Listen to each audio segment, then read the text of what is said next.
So we were here, we were discussing about Balmer series, and I hope सबको Balmer clear हो. Balmer के बाद जो next है वो है Paschen.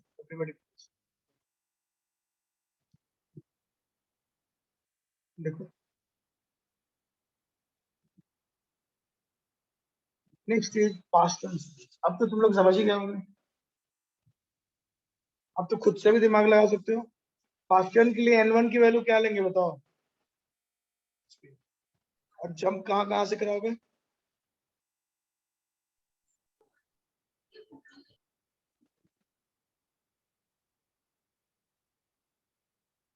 और एनर्जी मैक्सिमम कब होगी? जब n2 की वैल्यू होगी इनफाइनाइट, और एट दिस टाइम जो वेवलेंथ होगा वो होगा शॉर्टेस्ट, और जो फ्रीक्वेंसी होगी वो होगी मैक्स. लेकिन डेल्टा ई मिनिमम कब होगा? जब n2 की वैल्यू ठीक ऊपर होगी. ठीक ऊपर कौन है? And then at that moment wavelength क्या होगा? लॉन्गेस्ट, और जो फ्रीक्वेंसी है वो होगी मिनिमम. किसी को भी लग रहा है कि समझ नहीं आ रहा है तो मुझे बोलेगा. डन. अब इस दोनों लॉन्गेस्ट और शॉर्टेस्ट वेवलेंथ को अगर हम देखें तो उन दोनों को देख के और मैच करा के हमको इसका नेचर, नेचर में लिख देता हूँ. नेचर है इंफ्रारेड. यार सब लोग लिख लेंगे. IR spectrum. पास्शन सीरीज का जो नेचर होता है वो IR. ठीक है, infrared.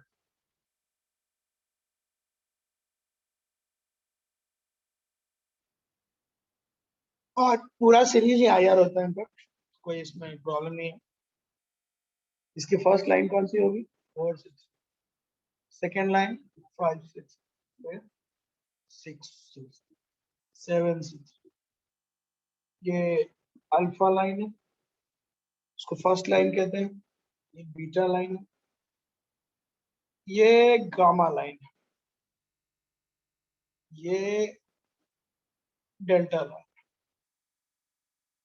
First line second line third line, और ये है फोर्थ. सबको क्लियर? बोलो सब लोग. Yes sir. को भी समझने में दिक्कत है तो बोलेगा. ये था पास्शन. सो आप देख सकते हैं कि एक पैटर्न चल रहा है. हम 1 पे जंप कराया, फिर 2 पे कराया, 3 पे कराया, और उस सीरीज का नाम दिया पास्शन. पास्शन एक और नाम है किसका? साइंटिस्ट का. ये सब साइंटिस्ट थे और बोर के स्टूडेंट, और इन लोगों ने बोर की मदद की, तो उन्होंने हर स्टूडेंट के नाम पे एक सीरीज बनाई. ये था पास्शन. पास्शन के बाद ब्रैकेट की बारी आती है. दूसरे साइंटिस्ट का नाम है ब्रैकेट. देखो देखो,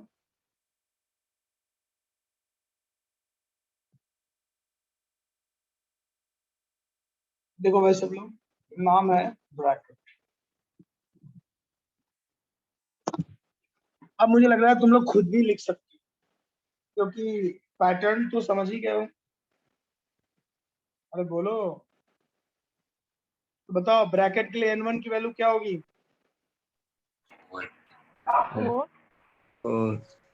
सबको पता है n1 की वैल्यू क्या ली जाए?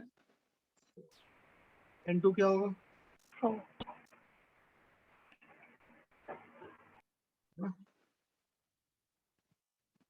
4 पे जंप होगा, उसके ऊपर से 5 6 7 8 9. और इस केस में डेल्टा ई मैक्सिमम कब माना जाएगा? जब जंप सबसे दूर से हो, यानी n2 की वैल्यू जब इंफिनिटी हो. और n2 की वैल्यू इंफिनिटी होगी तो उस वक्त वेवलेंथ जो होगा वो मिनिमम होगा या शॉर्टेस्ट होगा. At the main time frequency जो होगी वो मैक्सिमम. और डेल्टा ई मिनिमम कब होगा? जब n2 की वैल्यू उसके ठीक ऊपर से होगी, यानी 5 से। तो लैम्डा जो होगा एट दैट मोमेंट वो होगा लॉन्गेस्ट, और फ्रीक्वेंसी जो होगी वो होगी।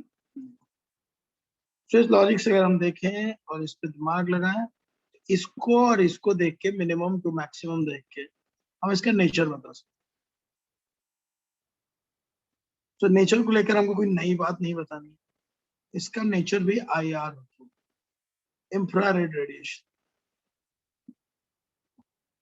यानी जब तुम 3 पे जंप करोगे या 4 पे जंप, नेचर वही रह जाएगा, IR। याद ये रखना है कि इस बार फॉर्मूला जो यूज करेंगे वो ये वाला यूज करेंगे। n की वैल्यू यहाँ पे 4 का स्क्वायर होगी, और n2 की वैल्यू कुछ भी हो सकती जो 4 से ऊपर होगी। ये 4 फिक्स बस, और यहाँ कुछ भी हो सकता है। और इस बेसिस पे हमने इसका नेचर निकाला जो IR है। देख लो, इसको भी लग रहा है मुश्किल है तो मुझे बताओ। अच्छा, तो मुश्किल नहीं है, आसान है, बट फिर भी मुझे बताओ। ब्रैकेट 4 सबको क्लियर? सुलाइमन बामर पाशन ब्रैकेट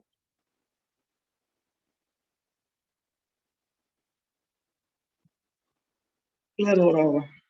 तो जनरली लाइंस थी जो मैं बता रहा हूँ। एक और लाइन है वो भी देख लो, उनका नाम है फंड। लिखते हैं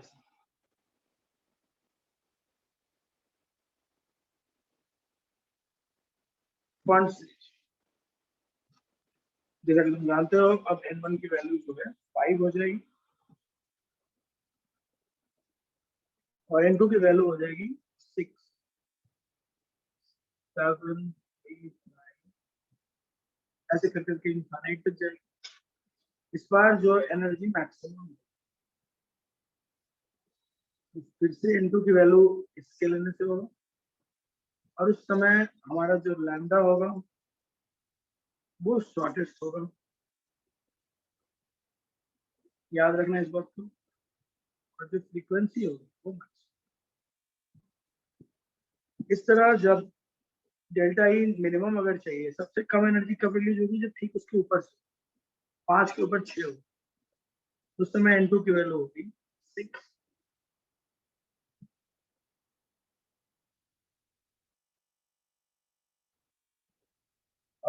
तब वेवलेंथ जो होगा वो होगा longest, फ्रीक्वेंसी जो होगी वो, अगेन जैसा कि मैं हमेशा करता हूँ, देख सकते हो इन दोनों को अगर चेक की जाए तो हमको लैम्डा शॉर्टेस्ट और लॉन्गेस्ट के बीच में गैप मिलेगा, और वहां से हमें नेचर का, सो नेचर ऑफ स्पेक्ट्रम जो है अगेन वो IR है। इनफैक्ट अब सबका IR है, तो चेक करो। बस याद रखना है कि चल रहा है एक फंडा, उसको आगे बढ़ा, तो ये लिखते चलो सब लोग, कोई भी दिक्कत हो तो।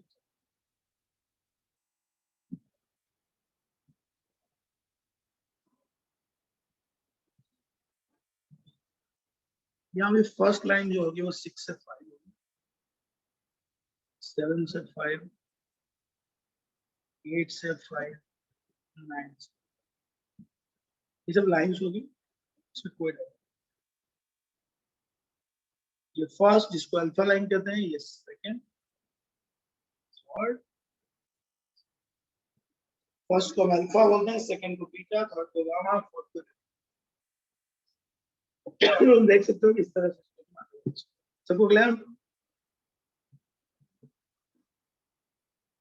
सो उस जमाने में जब ये सब चल रहा था, तो बोर के इतने ही स्टूडेंट थे, तो फंड तक ही हुआ था, बोर के फंड तक ही स्टूडेंट थे, और उन्होंने 5 दिया था। आगे चल के एक और साइंटिस्ट है जिन्होंने इसको आगे बढ़ाया, मैं उसका नाम लिखूंगा। यहाँ तक सबने लिख लिया? सबको समझ में आ रहा है? बोलो। Yes sir. हाँ सर। समझ में आ रहा है तो मैं आगे बढ़ता हूँ। एक और साइंटिस्ट थे जो बोर्ड के डायरेक्ट स्टूडेंट तो नहीं थे, बट इसी को उन्होंने आगे बढ़ाया। उनका नाम था हम्फ्री।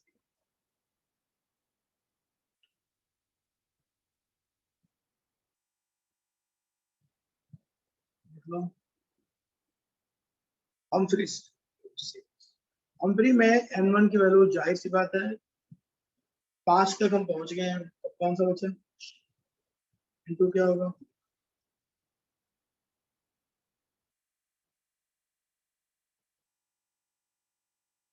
ठीक है, अब यहाँ पे मैक्सिमम एनर्जी कब होगा भाई? फिर से वही N2 की वैल्यू इनफाइनाइट होगी, और इस समय जो वेवलेंथ होगा वो शॉर्टेस्ट होगा।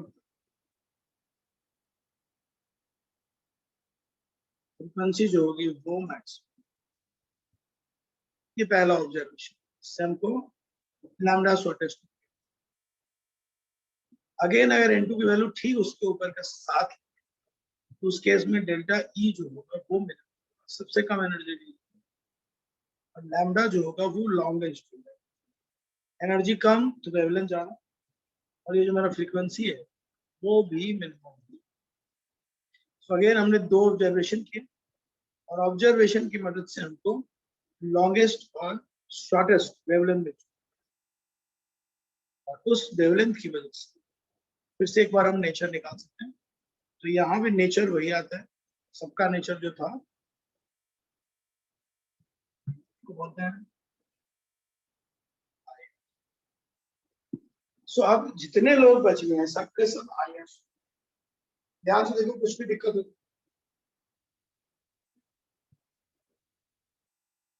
किसी को भी लग रहा है कि हमें कुछ और समझना है, दिक्कत हो रही है, तो मुझसे बात कर सकते, बोलो।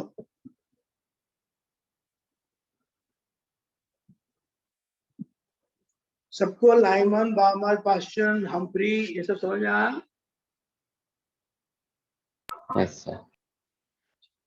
नहीं समझ में आ रहा है तो बोल सकते हो, आ रहा है तो ठीक है। सबने नोट कर लिया?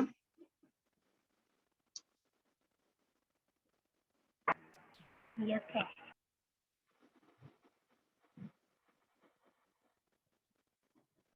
ये चल रहा था हम्फ्री स्पीच, और ये हम उसकी बातें कर।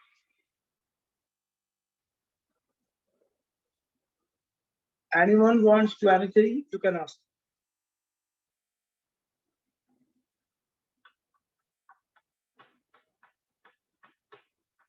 ठीक, आगे बढ़ सकते हैं हम लोग।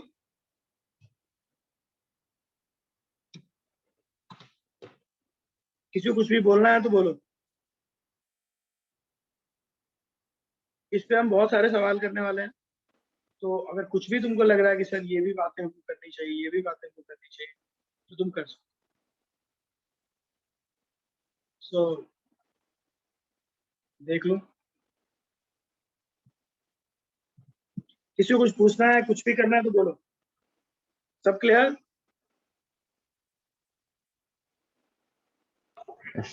तो मानते हैं कि तुमको समझ में आ रहा है, इस बेसिस पे हम बढ़ते हैं। अब मनी मान एक बार रिवीजन कर लो कि जंप को कैसे सीरीज में बदला गया। जब सिर्फ 1 पे जंप होता है तो वो होता है लाइमन, और जब सिर्फ 2 पे जंप होता है उसके ऊपर वाले से तो वो होता है बामर। इस तरह 3 पे जंप होता है तो होता है पास्चन, फिर ब्रैकेट, फिर फर्ड। और ये पूरा बात हम लोगों ने अभी अभी। तो कुल मिला के अगर हमसे कुछ पूछेगा कुछ भी आप, तो हम पहले ये देखेंगे कि वो एक्चुअली हमसे किस सीरीज के बारे में बात करना चाहिए। मजबूरी ये है कि जब तक हमको पूरी बात पता नहीं होगी हम बात नहीं कर सकते। लेकिन जनरली ये है कि आसान है, बड़ी बात नहीं है, तुम लोग आराम से समझ सकते हो। ठीक है,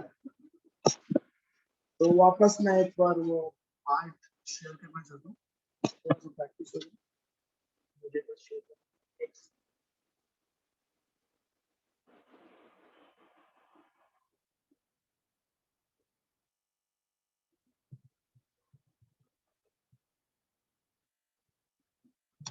बस एक सेकंड में शेयर।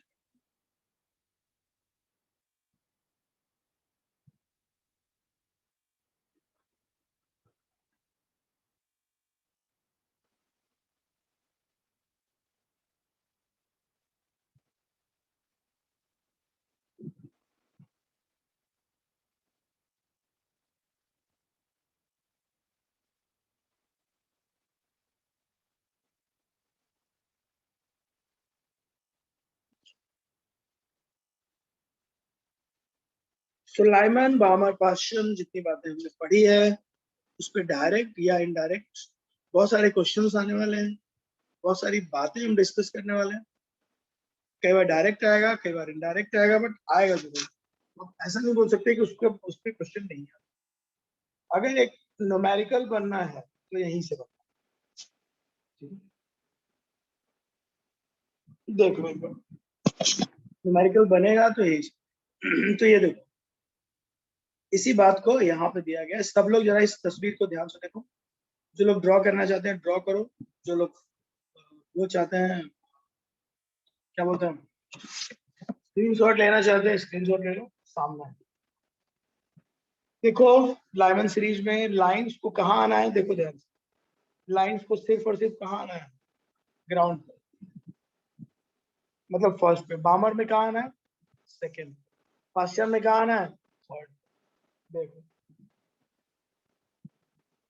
तो जो लाइमन सीरीज होते हैं वो अल्ट्रा वायलेट होते हैं। देखो सबके सब अल्ट्रा वायलेट है ना। देखो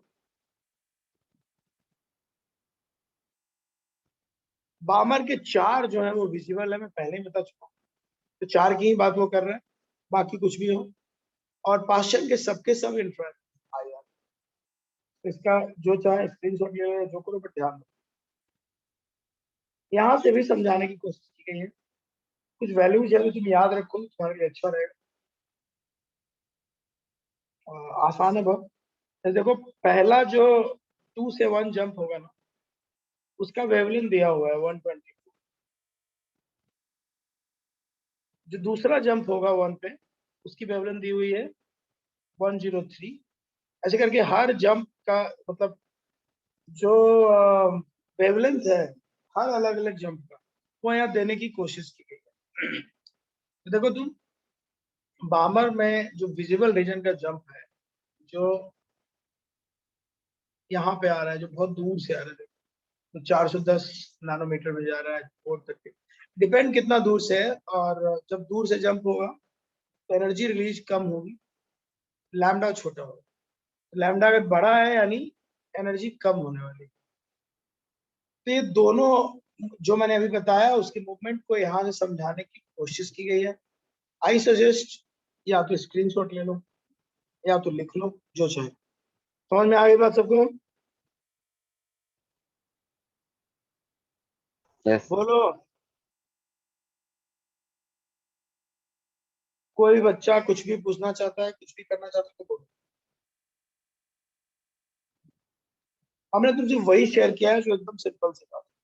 आई गेस ये दोनों बातें मैंने क्लियर कर दी है। अब यहाँ अच्छे से स्ट्रक्चर में लिखा हुआ है और कुछ वैल्यूज यहाँ लिखे गए। मैंने वैल्यूज नहीं बताया, तुम पे छोड़ा। तो किसी लोगों को वैल्यूज का अगर शौक है, ये दोनों स्क्रीनशॉट लेके रख लो, ठीक है। नहीं है तो फिर ठीक। फिलहाल मैं आगे बढ़ूंगा। यहाँ अलग अलग सब बातें दी गई है लाइमन के बारे में, जैसा कि मैंने कहा था थोड़ी देर पहले।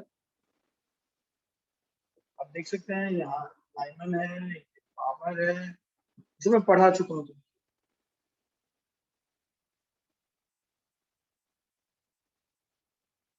क्वेश्चन, ब्रैकेट, फंड, ये सब दिया हुआ है। अब यहाँ से शुरू होते हैं बहुत सारे जो रेडियो एमसीक्यू के लिए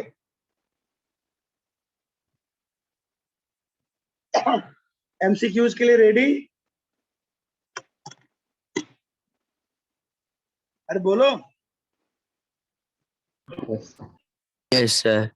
अब देखो पहला question, lines corresponding to transition from outer energy level to one, कौन सा होगा बोलो। जंप कहाँ पे हो रहा है, वन पे। तो वन पे जंप कहीं से भी हो, क्या बोलेंगे उसको, लाइन। क्लियर। Yes sir.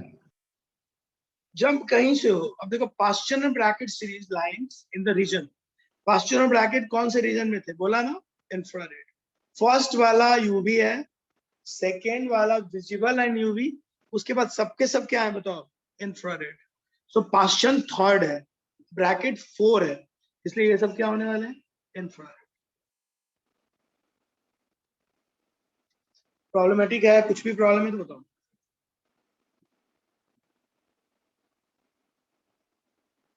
अब ये देखो बामर सीरीज किस टाइप का होता है, विजिबल। सो ऐसी कुछ बातें यहाँ पे दी गई है जो हम लोग छोटी मोटी चीजें हैं जो देखेंगे तो याद आ जाएगा। मैं इस पे आगे बात करूंगा अभी। तो सबसे पहले तुम लोग ये मुझे बता दो कि ये जो पूरा क्लियर हुआ कि नहीं तुम लोग को, ये हाइड्रोजन आयन क्लियर हो गया सबको? Yes, sir. हाँ, तो क्लियर होगा तभी आगे बढ़ पाएंगे। चलो मैं मान के चलता हूँ कि सबका क्लियर हो गया है, तो हम यहाँ से बढ़ेंगे आगे। अब हम थोड़ा अपना मॉड्यूल निकालेंगे और मॉड्यूल के क्वेश्चन करेंगे। सबको मॉड्यूल मिला है ना? Yes, sir. मॉड्यूल मिला है तो ठीक है, नहीं है तो मैं एक बार मॉड्यूल डिस्कस करना चाहता हूँ। कुछ अच्छे सवाल मॉड्यूल से लिए, क्योंकि ये टॉपिक बेसिकली क्वेश्चन मॉड्यूल।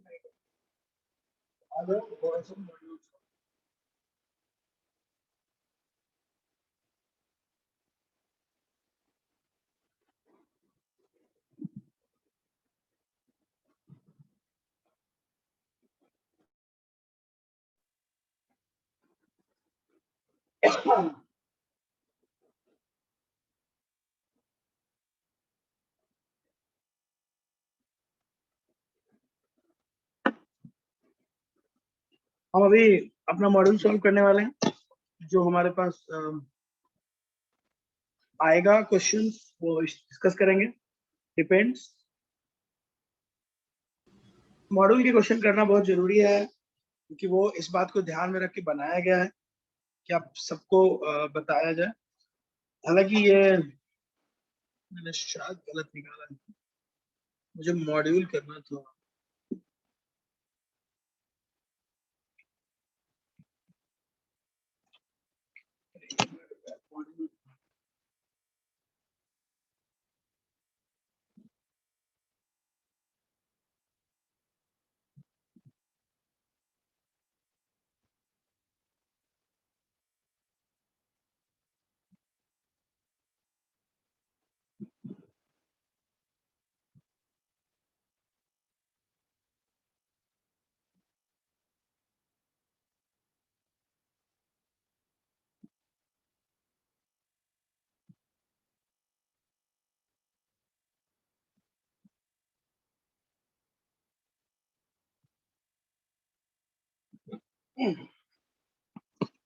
तुम लोग के पास उसे मॉड्यूल है कि नहीं है? Yes, I have. है ना? एक मिनट में शेयर कर दूं तो मेरे लिए थोड़ा। हाँ, ये मॉड्यूल है तुम्हारा,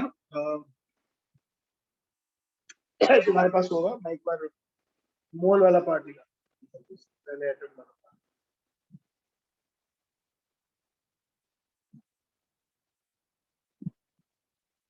सब लोग आ जाओ, एटॉमिक स्ट्रक्चर निकालो और उसके एक्सरसाइज 1 में आ जाओ सब लोग जल्दी। मैं यहाँ से करूंगा, थोड़ा मेरे लिए आसान रहेगा, फिर लिखवाने उठाने का चक्कर नहीं रहेगा। सबके पास होना चाहिए वैसे तो। नहीं है तो कुछ बताना, मैं शेयर कर दूंगा ग्रुप में। अब हम ऑफिशियली न्यूमेरिकल बनाने की स्थिति में, सिचुएशन में आ गए हैं। हम काफी सारे क्वेश्चन सॉल्व कर सकते हैं, ऐसी कोई बड़ी बात नहीं है। पहले नहीं कर सकते थे बट अब कर सकते हैं। इसमें मोल और एटॉमिक एक साथ दिया है, थोड़ा सा इसका लफड़ा है बट अब हो गया एटॉमिक। तो देखो इसमें मैं सीधे क्वेश्चंस पे आता हूँ। एक मिनट दो बस मुझे, अभी क्वेश्चन आएगा।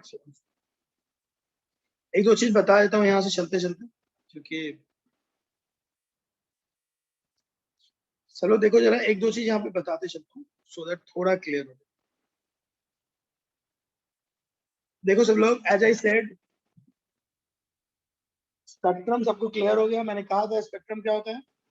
एक लाइन होती है, जैसे सनलाइट है, वो आती है टकराती है और प्रिज्म से बाहर जाके वो ऐसे लाइंस बदल जाती है, तो उसको हम लोग बोलते हैं स्पेक्ट्रम। डेफिनेशन के ऊपर लिखा है, चाहो तो याद रख सकते हो। When light coming from a source is dispersed by a prism, light of different wavelengths are deviated through different angles and get separated. This phenomenon is called dispersion, and such a dispersed light may be received on a photographic plate or it may be viewed directly by eye. A collection of dispersed light giving its wavelength composition is called spectrum. यानी ये जो line यहाँ पे बन रहा है ये spectrum. Sunlight में जनरली विजियोर बनते हैं, ये बात हम जानते थे, ठीक है। तो ये बात समझानी थी मुझे। फिलहाल बढ़ते हैं, बता चुका हूँ हालांकि, बट एक स्ट्रक्चर दिखा दो। अब देखो, अभी हम लोग लाइन स्पेक्ट्रा पढ़ रहे हैं, जो डिसकंटिन्यूअस स्पेक्ट्रा है, कंटिन्यूअस नहीं है, it is line spectra. See line spectra की क्वालिटी है कि इसके अंदर जो लाइंस होते हैं वो उनके बीच में गैप होता है, ऐसी लाइंस बीच में गैप हो। अभी तुमने देखा था जो बामर था, जो पास्शन था, जो ब्रैकेट था, उनके बीच में गैप थे, है ना। फिर एक बैंड स्पेक्ट्रम भी होता है जो मॉलिक्यूल में बनता है।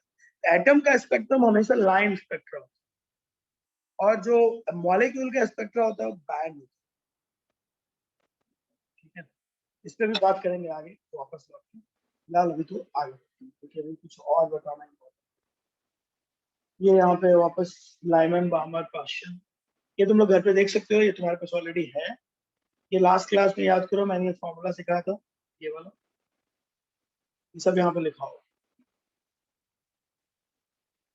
एनीवेज मैं सीधे क्वेश्चन पे आना चाहता हूँ क्योंकि बहुत सारी बातें हो जाएंगी, चलती रहेंगी। तो चैप्टर थोड़ा बड़ा है, अभी हम लोग ने स्टार्ट वाला पार्ट ही कवर किया, बट न्यूमेरिकल का एक बड़ा पार्ट हम लोगों ने जरूर कवर किया।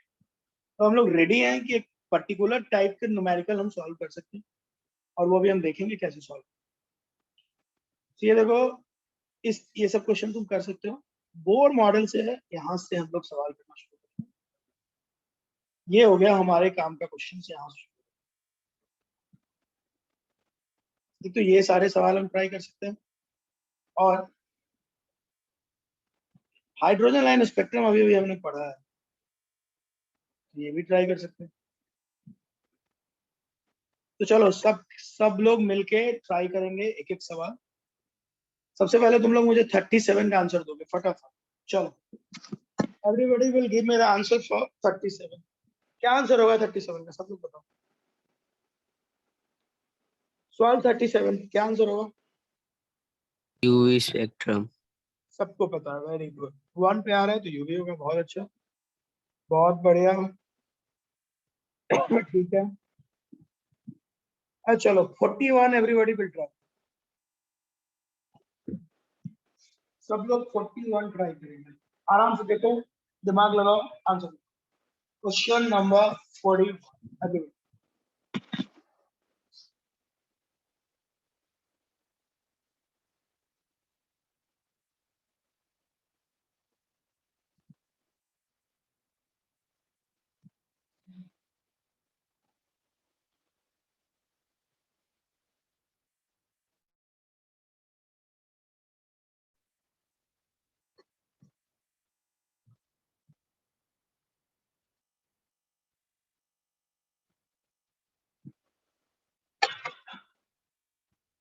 क्या आंसर होगा 41 का, बोलो।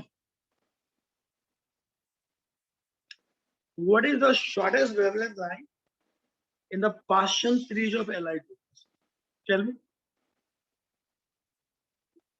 देखते हैं किसका आंसर आता है। 4 ऑप्शन में एक बताओ, जल्दी जल्दी बताओ, समय नहीं, स्पीड में बताओ।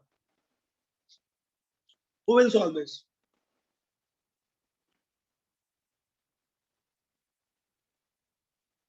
अरे बोलो भाई, क्वेश्चन बड़ा सबने। फॉर्मूला क्या है, पहले तो फॉर्मूला लिखो। फॉर्मूला क्या बताओ? फॉर्मूला है this, 1 by lambda equal to r z square n1 square minus n। Wavelength पूछ रहा है तो यही फॉर्मूला काम आएगा, तो लगा लो 1 by lambda r। z की वैल्यू क्या लिख पाओगे? Li2 प्लस का z कितना होगा? 3 का स्क्वायर। और कौन सा सीरीज है? पास्शन। पास्शन का मतलब कहाँ पे जंप होगा? 3 का स्क्वायर। N1 3 होगा। और कह रहा है shortest wavelength. Shortest wavelength question में क्या होता है, जाके नोट्स पलटो और बताओ। शॉर्टेस्ट वेवलेंथ क्वेश्चन के लिए N2 क्या लिखूं? इंफिनिटी। अरे शॉर्टेस्ट वेव, सब लोग बताओ जल्दी। ये तो बता रही है, बाकी लोग भी तो बताओ, सिर्फ यही थोड़ी बताएगी। शॉर्टेस्ट वेवलेंथ के लिए वेवलेंथ इंफिनिटी लेते हैं। तो शॉर्टेस्ट वेवलेंथ कब होता है? जब एनर्जी मैक्सिमम। और एनर्जी मैक्सिमम कब होता है? जब सबसे दूर से चलता है। इसका मतलब ये वाली चीज तो जीरो हो गई, क्योंकि इंफिनिटी के नीचे कुछ भी डालोगे जीरो ही होगा ना। अरे बोल दे भाई। तो 1/λ इक्वल टू क्या हो जाएगा? R इंटू 3 स्क्वायर, और यहाँ भी 9, तो ये से ये कट। तो 1/λ इक्वल टू क्या हो गया? R। तो लैम्डा इक्वल टू क्या हो जाएगा? 1/r। अबे समझे कि नहीं समझे? बोलो। Yes, sir. This is the formula. Simple. Question कह रहा है कि तुम पास्कल सीरीज का शॉर्टेस्ट वेवलेंथ बताओ। तो शॉर्टेस्ट वेवलेंथ तब होता है जब जंप इंफिनिटी से होता है, यानी N2 के जगह पे इंफिनिटी पुट करो। N2 के जगह पे इंफिनिटी पुट करोगे भाई, तो वाली चीज तो जीरो हो जाएगी ना। सर Z की वैल्यू 3 कैसे होगी? अबे लिथियम 2+ का जेड कितना होता है? एटॉमिक नंबर लिथियम का कितना होता है बताओ? अरे लिथियम का एटॉमिक नंबर कितना होता है बोलो? 3. तो 3 ही लिखा मैंने। Yes. Lithium is hydrogen like atom, मतलब इसके पास Li2+ जो है वो हाइड्रोजन लाइक है। इसके पास इलेक्ट्रॉन भले ही एक है, बट प्रोटॉन तो 3 है ना। जेड की वैल्यू तो प्रोटॉन का नंबर होता है, सिखा तो था पहली बार। जेड मतलब नंबर ऑफ प्रोटॉन, ठीक। Yes, sir. तो आंसर क्या होगा? Lambda equal to 1/r। ठीक, सबको समझ में आ गई बात? Yes, sir. ठीक है, नेक्स्ट क्वेश्चन करेंगे हम सब। सब लोग रेडी? 42 सबके तरफ से होना चाहिए, जल्दी। Do it everyone. 42।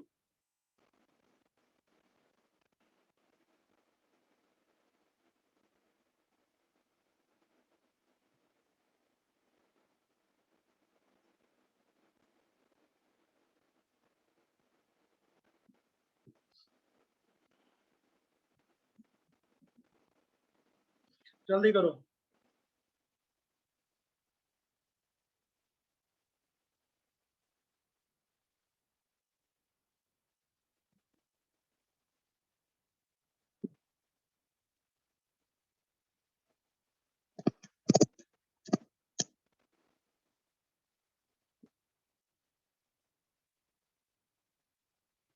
Question number 42 सबको करना।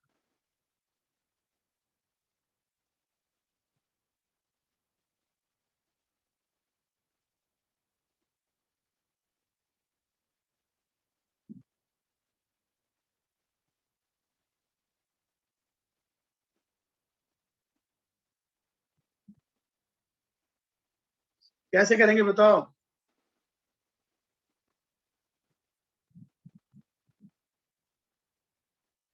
अभी तक आंसर आया नहीं, बड़े दुख की बात है, फटाफट करो। तो 1/3r। Yes, sir. B. Formula वही है, 1/λ r। अब हीलियम एटम है, तो यहाँ पे 2 का स्क्वायर।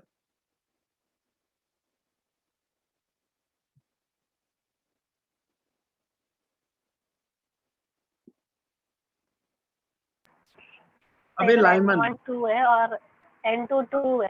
N1 हाँ 1 है और लाइमन, N2 2 लाइमन है। है तो N1 की वैल्यू 1 होगी, सही बात है। लेकिन ये कह रहा है लॉन्गेस्ट वेवलेंथ, इसका मतलब जंप कहाँ से होगा? ठीक ऊपर से।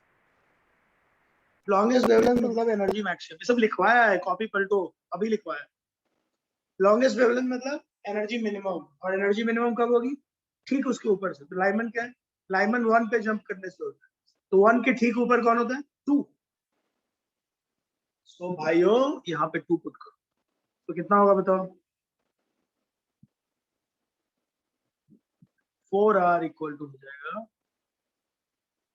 1 माइनस 1/, इसको हम कर लेंगे सॉल्व तो ये हो जाएगा 4r इंटू 1/4 माइनस 3/, 3 तो अपन यहाँ से 4 4 से 4 कट गया 1/λ, तो ये कुछ ऐसा आया 1/λ इक्वल टू 3r, तो लैम्डा इक्वल टू क्या हो जाएगा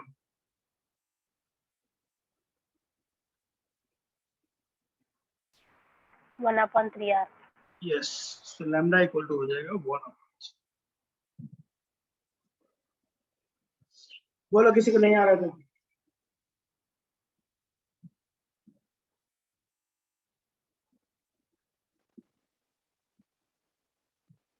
किसी को भी लग रहा है बहुत बड़ी बात है तो बोलेगा मुझे ये कोई बड़ी बात नहीं है, अभी जो लिखवाया था उसी को यूज कर रहा हूँ। क्लैरिटी आ रही है एवरीबॉडी? Yes sir. ये था 42 डन।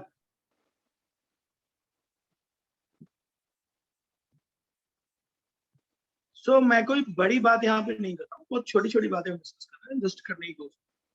ठीक है, चलो अब थोड़ा सा और दिमाग लगाते हैं, बढ़ते हैं आगे।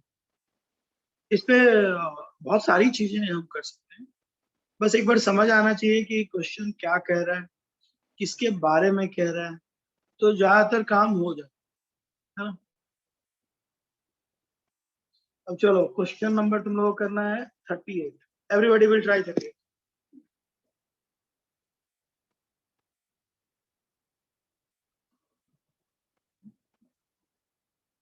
Question number 38।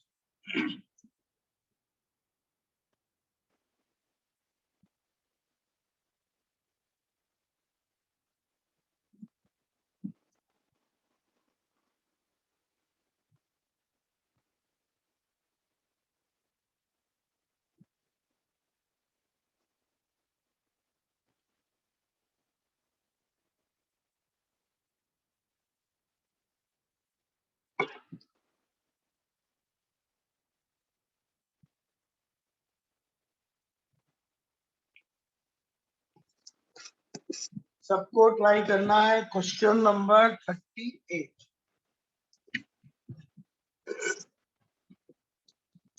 बताओ कितना आंसर होगा।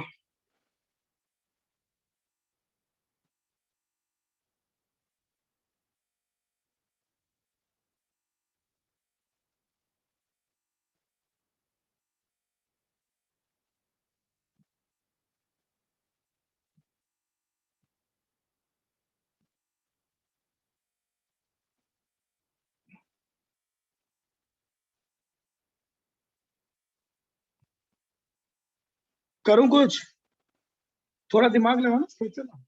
इमिशन स्पेक्ट्रल लाइन है हीलियम के लिए और N1 N2 की वैल्यू उसने एक रिलेशन में दिया है। सबसे पहले क्या करो, इन दोनों इक्वेशन को सॉल्व करो और N1 और N2 की वैल्यू बताओ। इक्वेशन देखो क्या है,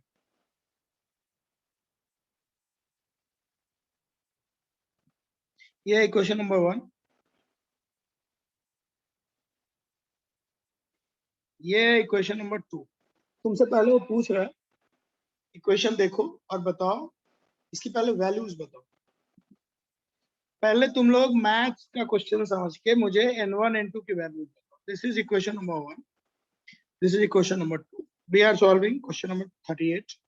So now, can you please tell me what is the value of N1 and N2? Sir N2 is 6. Okay, 1:2. okay. So it is 6 and N2 is 1.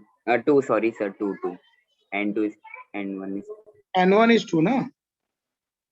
Yes, sir. N1 is. N2 is 6. ऐसा कह रहे हो तुम लोग, ठीक है? Okay. So ये value आ गई। अब तुमसे पूछ रहा है कि then what will be the maximum number of spectral line that electron transition N2 to N1? अब टोटल लाइन निकालने का फॉर्मूला तो सिखाया था ना मैंने तुमको। क्या था नंबर ऑफ लाइंस निकालने का फॉर्मूला, याद है?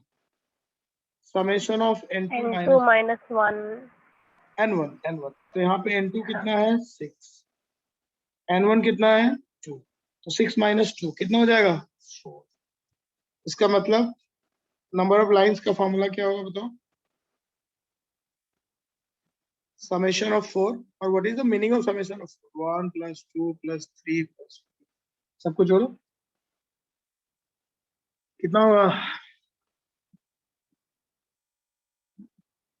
कितनी लाइन निकलेगी बताओ, 10 लाइन। हो गया। तो देखो कितना इजी है, ये कुछ भी नहीं है, बस जो बातें हमने सीखी है वो यूज कर, थोड़ी सी मैथ लगाई और इन दोनों इक्वेशन की मदद से N1 निकाल लिया, N2 निकाल लिया, फिर ये फॉर्मूला मैंने लास्ट क्लास में सिखाया वो यूज किया, तो मुझे एग्जैक्ट पता चल गया कि कितनी लाइन बनेगा। You can ask anyone. No, sir. Clear. Done. So it was the question जो हम लोग सॉल्व कर रहे थे। आइए हम लोग दो चार और यहाँ पे पर नीचे आते हैं, बोर्ड भी पढ़ चुके हैं हम, तो इसके भी सारे क्वेश्चन करने के लिए हम तैयार हैं। सारे क्वेश्चन कर सकते हैं, कोई दिक्कत ही नहीं है, जो हमारा मन करेगा हम सब ट्राई कर सकते हैं। तो ये सब तो ट्राई करना, तुम सारे बनेंगे, कोई दिक्कत ही नहीं।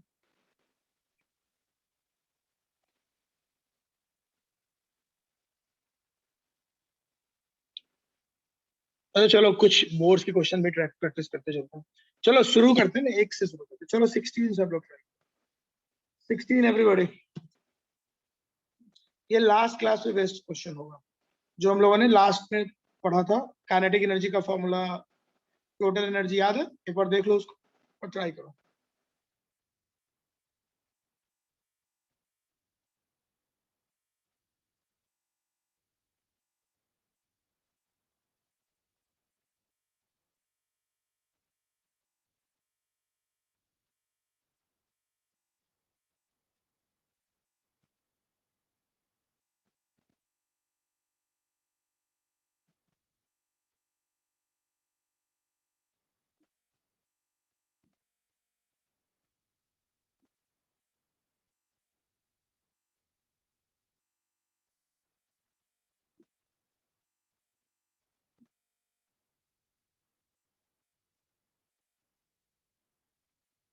कैसे करेंगे बताओ, काइनेटिक एनर्जी पहले x था, अब x/4 हो गया, ठीक। कह रहा पोटेंशियल एनर्जी का चेंज बताओ, तो भैया जहां पे काइनेटिक एनर्जी x था वहां पे पोटेंशियल एनर्जी क्या होगा 2x, और जहां पे काइनेटिक एनर्जी x/4 है वहां पे पोटेंशियल एनर्जी क्या होगा x/2। अरे होगा कि नहीं होगा बोलो, पोटेंशियल काइनेटिक का डबल होता है विथ अपोजिट साइन, यही पढ़ा है ना हम लोगों ने। अरे बोलो यार, Yes. कॉमन है। तो -x/2 कैसे हुआ? क्योंकि पोटेंशियल एनर्जी का फॉर्मूला हाँ होता हाँ, है, यस, हाँ we yes, have the formula, मैंने लिखवाया था -2k, yes, whatever is k, उसको नंबर ट्वाइस करके फिर साइन। तो इन दोनों के बीच का गैप कितना होगा बताओ। देखो भले ही दोनों नंबर नेगेटिव हो पर डिफरेंस कभी नेगेटिव नहीं होता, ओके, डिफरेंस हमेशा पॉजिटिव, तो difference would be what 3x। तो आंसर तो ए ही होगा, difference will be always positive, so A is the answer. क्या मतलब बहुत बड़ी भी बात हो रही है, बोलो ना क्या दिक्कत है, टेल मी व्हाट, कोई प्रॉब्लम है बोलो, No, sir. नो सीधा सर, सवाल है यार। और तुम लोग पेन ही नहीं उठाओगे, लैंग्वेज से घबराओगे तो कैसे।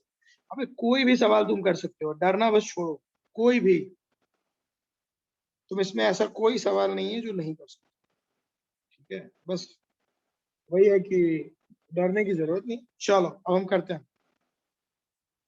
चलो सब लोग मेरे साथ ट्राई करो, क्वेश्चन नंबर कौन सा करोगे, कोई एक कर लो। चलो everybody will solve question number 18।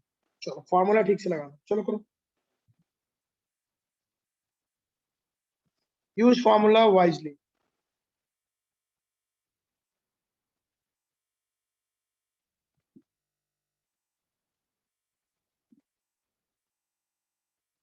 Question number 18 सब लोग ट्राई करेंगे.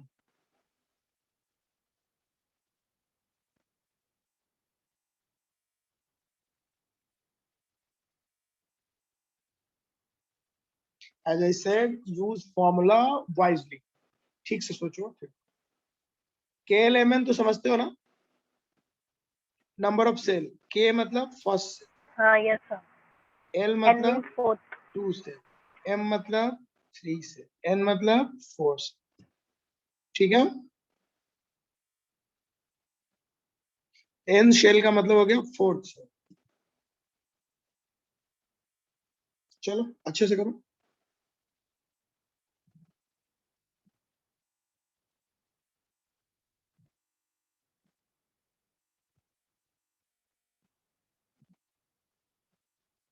We are solving question number 18.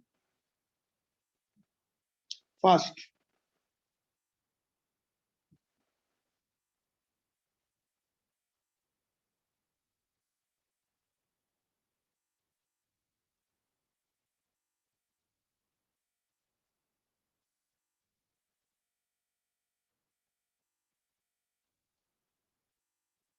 चलो ठीक है, कोई बात. कैसे करेंगे बताओ भाई. क्या सीखे हो? पोटेंशियल एनर्जी जो है वो ट्वाइस ऑफ टोटल एनर्जी. अब यार नहीं पढ़ोगे तो मैं क्या करूंगा. ये सब मैंने बताया हुआ. बोलो बताया था कि नहीं? Potential energy twice of total energy, याद है? हाँ सर. तो भैया टोटल एनर्जी निकालो ना. टोटल एनर्जी का फॉर्मूला तो सिखाया है ना मैंने. एन सेल मतलब चौथा सेल. तो चौथे सेल में टोटल एनर्जी कितनी होगी? फॉर्मूला लगाओ -13.6. ये कौन सा है भाई? बेरिलियम है, तो 3 का स्क्वायर जेड स्क्वायर. और फोर्थ सेल है KLMN, तो 4 का स्क्वायर. ये हो गया टोटल एनर्जी. अब इस जो भी है इसको डबल कर दो. तो ट्वाइस इंटू जो भी है मतलब -13.6 इंटू 9/16. तो ये ऐसा सॉल्व कर लो. ये तुम्हारा आंसर है.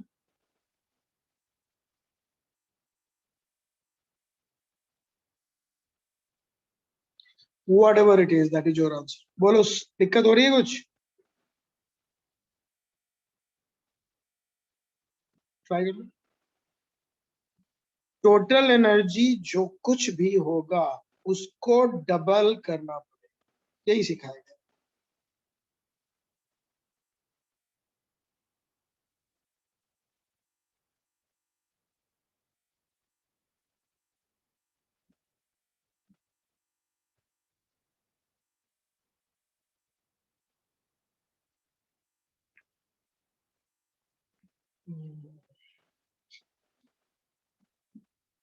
बेरिलियम 4 होता है. I am sorry.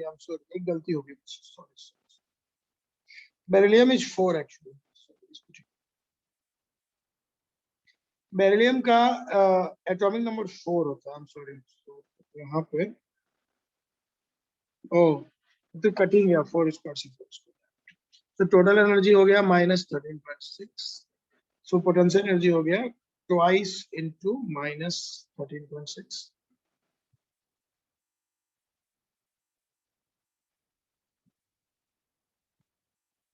So -27.2 electron. Check कर लो. समझ में आ रहा है सबको? टोटल एनर्जी का फॉर्मूला तो सबको सिखाया है ना मैंने. क्या फॉर्मूला है? -13.6 Z square by M square. याद है कि नहीं कि भूल गए? अबे एनर्जी का फॉर्मूला सिखाया था ना मैंने.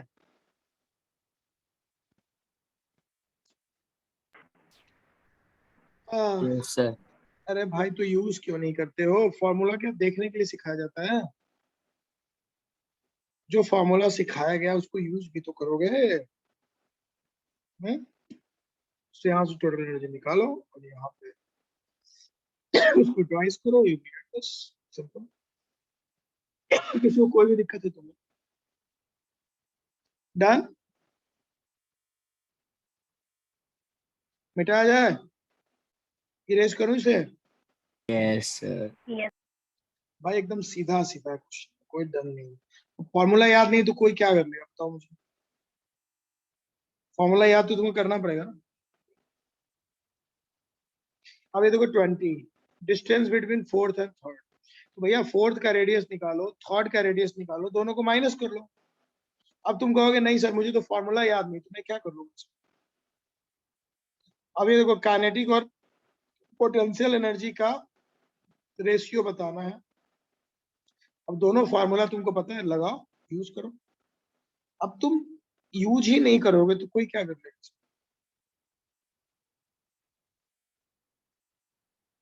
Ratio of velocity of electron in third and fifth orbit. तो भैया थर्ड ऑर्बिट में वेलोसिटी का फॉर्मूला लगाओ। तीन फॉर्मूला याद रखना है। वेलोसिटी का कौन सा फॉर्मूला होता है? V naught Z by N. और रेडियस का क्या फॉर्मूला होता है? R naught N square by Z. Z. और एनर्जी का फॉर्मूला मैंने बताया हुआ है -13.6 जेड स्क्वायर। तो ये फॉर्मूला तो याद रखना पड़ेगा ना हर किसी को। कोई भी सवाल करने के लिए फॉर्मूला आना चाहिए, वरना कैसे होगा? अब यहाँ पे ये कह रहा है कि रेडियस रेशियो बताओ। ये करके दिखाओ सब 22 एवरीबॉडी। फॉर्मूला लिख देता हूँ, चलो करके दिखाओ 22।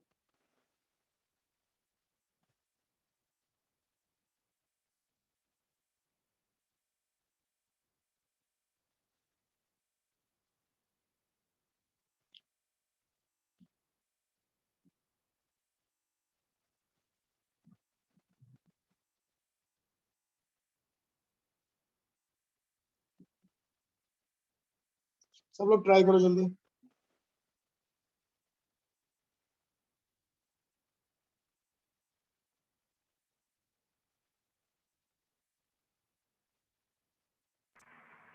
तो रेडियस ढूंढना था ना, वेलोसिटी का फॉर्मूला लिखे। क्या कह रहे हो? रेडियस ढूंढना था ना। 22 में तो वेलोसिटी है ना, the ratio of velocity of electron. 22, okay. 22।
Done.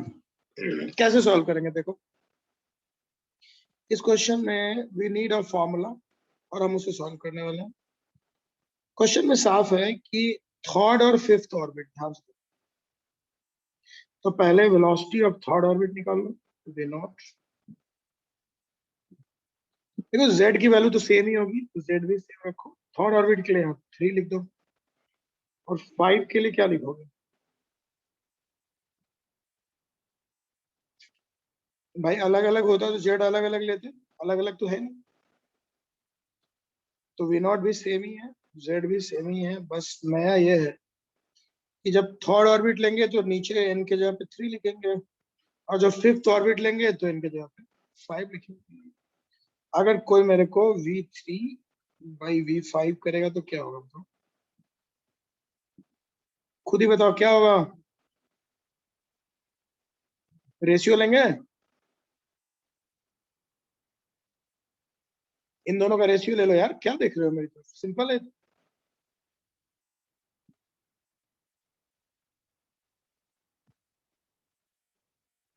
इसके लिए सवाल थोड़ी ना करना है, देख के पता चले। ये आंसर हो गया सीधा। सच बताओ, सच में मुश्किल लग रहा है क्या तुम लोग को इतना सारा? देखो, पेन नहीं उठाओगे तो फिर दिक्कत। पेन उठाओगे, बैठे रहोगे, तुम सोचोगे नहीं मैं पेन ही नहीं उठाऊंगा तो मैं कुछ नहीं कर सकता। लेकिन तुम अगर पेन उठाओगे तो देखोगे कि कितना आसान है। अब इसमें क्या करूं मैं, बोलो? इसमें क्यों सॉल्व नहीं हो रहा है तुमसे? इस तरह के सवाल तो होने चाहिए ना, क्या है इसमें, बोलो। अबे बोलोगे तुम लोग, क्यों नहीं हो रहा है सवाल?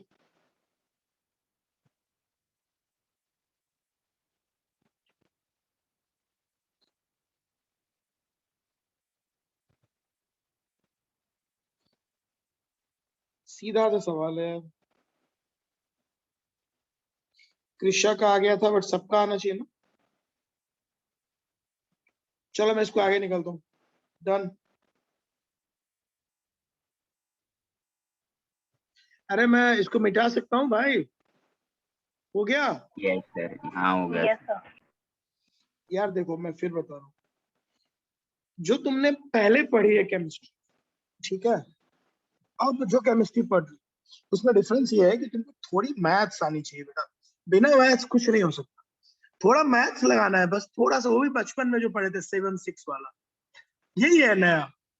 और ना, मेरे साथ दिक्कत क्या है कि जिस एग्जाम का हम प्रिपरेशन करा रहे हैं उसको मजाक में नहीं ले सकते। We need to be serious, we need to be seriously approach things. तो जब तक हम अच्छे से, we need to be a serious student, we need to be a sincere student. A sincere student definitely try his best. A sincere student uh, definitely use the formula with a great effort.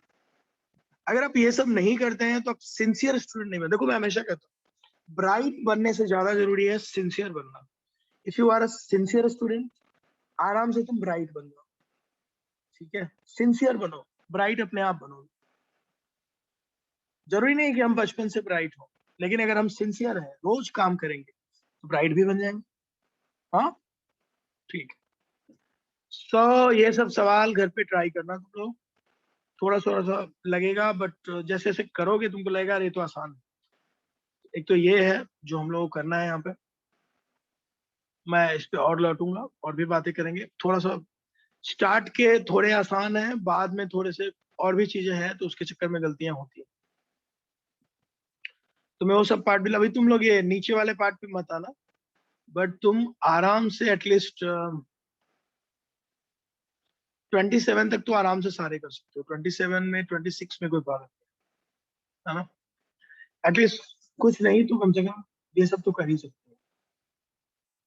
Starting के कर सकते हो आराम से। कुछ और बातें बाकी है तो मैं करूंगा। जैसे तुम ये कर सकते हो, 17, 18, 19 ये सब कर सकते हो। मैं एक सवाल, ये सब तुम ट्राई करना, ये सब सीधा सा सवाल है, इसमें कुछ नहीं है, बट एक बार ठीक से लगाने की जरूरत है। इन सब में तुमको कोई दिक्कत नहीं होगी, ये सब तुम करते रहोगे, यहाँ तक कर सकते हो। ये सब तुम्हारा जो पढ़ाई किया उसी पे बेस्ट। दिक्कत शायद यहाँ से आ सकती है 26 से। 26 में एक बार बता देता हूँ कैसे करना चाहिए। देखो सब लोग ध्यान, what is the frequency of revolution of electron present in the word है frequency of revolution, जरा समझते हैं। सब लोग ध्यान देना भाई, जरा मुझे बताना, सब लोग देखो how to do this। Word है frequency of revolution, कैसे होगा देखो। ये एक सर्कल है, ये सर्कुलर पाथ पे घूम रहा है, सब लोग बोलना सही है। सर्कुलर पाथ हाँ पे घूम सर। रहे हैं, हाँ सर्कुलर पाथ पे घूम रहा हूँ मान लो, और ये न्यूक्लियस है यहाँ पे। तो सबसे पहले तो हमको ये समझना है, यहाँ पे याद रखना है और समझना है काफी कुछ,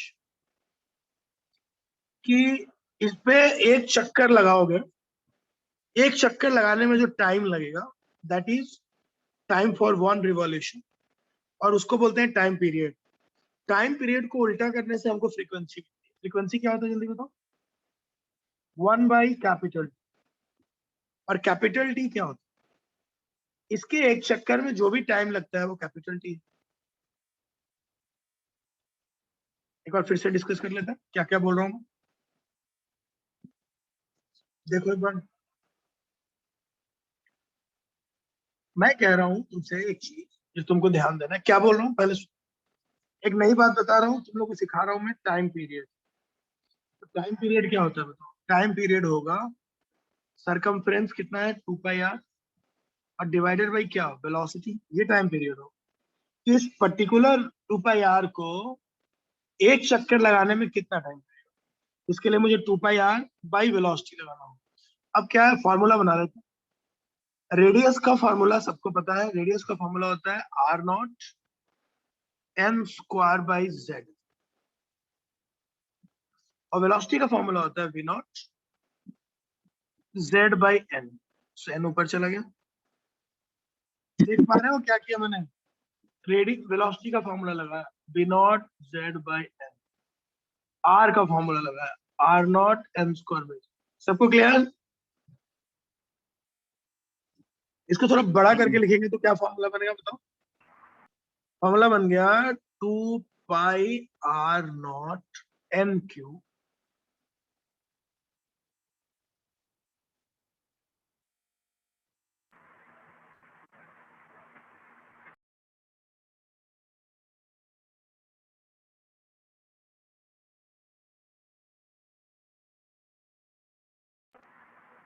by v naught z square.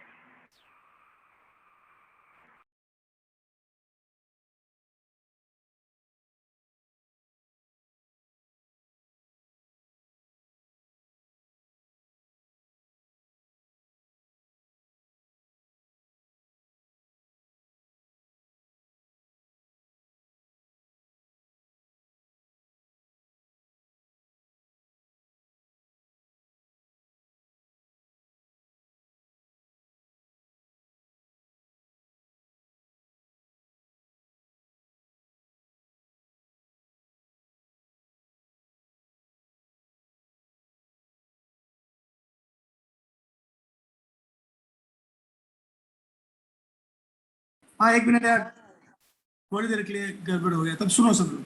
So 2πr0 n, सबको आवाज आ रही है मेरी। Yes, sir. हाँ तो ये देखो 2πr0। अब नीचे क्या बचा बचा, नीचे वाली चीज क्या बची उसके बारे में जरा बात कर लेते V naught z square. हैं। नीचे बचा v0, लिख लो v0 यहाँ पे, ये हो गया तुम्हारा v0 और ये जो है ये हो गया z square. So don't you feel you have this formula. So finally time period ये हो गया। अब मैंने क्या बताया कि जो फ्रीक्वेंसी होता है और टाइम पीरियड का क्या होता है बताओ, उल्टा होता है। अरे होता है कि नहीं बोलोगे। Yes, sir. इसको उल्टा कर लो, उल्टा करोगे तो ऊपर क्या हो जाएगा v0, ऊपर हो जाएगा v0 z square and divided by 2πr0 n cube. अब यू कैन सी दैट कि v0 2πr0 तो कांस्टेंट है। बोलो अरे इतना तो समझ में आ रहा है कि ये जो चीज है ये तो कांस्टेंट है ना भाई। Yes. Yes, sir. Constant. सो इसका मतलब फ्रीक्वेंसी डायरेक्टली प्रोपोर्शनल किसके हो गया, z स्क्वायर बाय किसके n cube. So you have this formula. अब दोनों तरह से तुम सॉल्व कर सकते हो। अब जिन लोगों को पूरा आंसर निकालना है वो भी निकाल सकते हैं, क्योंकि v0 की वैल्यू सबको पता है कितनी होती है 2.18 इंटू 10⁻⁶। r0 की वैल्यू सबको पता है कितना होता है 0.529। सो तुम इसको यूज करोगे तो तुमको फ्रीक्वेंसी एग्जैक्ट निकाला जा सकता है, और अगर कभी रिलेशन टाइप पूछे तो रिलेशन में निकाल लो। You have both idea. So ये मैंने तुम लोगों के लिए दो चीज ड्रॉ किया। तो लिख लो heading frequency and time period of complete revolution. लिख लो frequency and time period of complete revolution in an orbit of hydrogen atom। सब लोग लिख लो frequency and time period of a complete revolution, frequency and time period of a complete revolution in an orbit of hydrogen atom. In an orbit of hydrogen atom. सबने लिख लिया? Yes, sir. So this will be the formula जिसको तुम direct use. तो ये जो 26 है ना, what is the frequency of revolution of electron present in second Bohr orbit. तो भाई सेकंड बोर ऑर्बिट हाइड्रोजन, तो Z की वैल्यू 1, N की वैल्यू हो गई 2, और बाकी सारी चीजें तुमको पता है, पुट करो, you will get the answer. ठीक है, देख लो सब लोग ध्यान से। ये मैंने तुम लोगों के लिए फ्रीक्वेंसी और टाइम पीरियड का फॉर्मूला ड्रॉ कर दिया। अब तुम्हारा काम होगा इसको समय समय पे यूज करना। तो जैसे क्वेश्चन नंबर 26 सीधा सीधा सॉल्व कर सकते हो बिना किसी टेंशन। कर लेंगे हम लोग।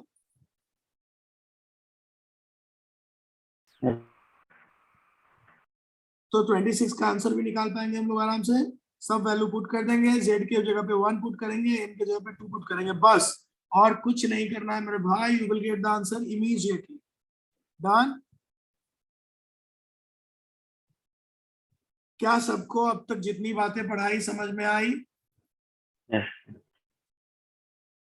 देखो आधी जनता तो बीच में ही भाग जाती है, उनको लगता है ये सही समय है भागने का।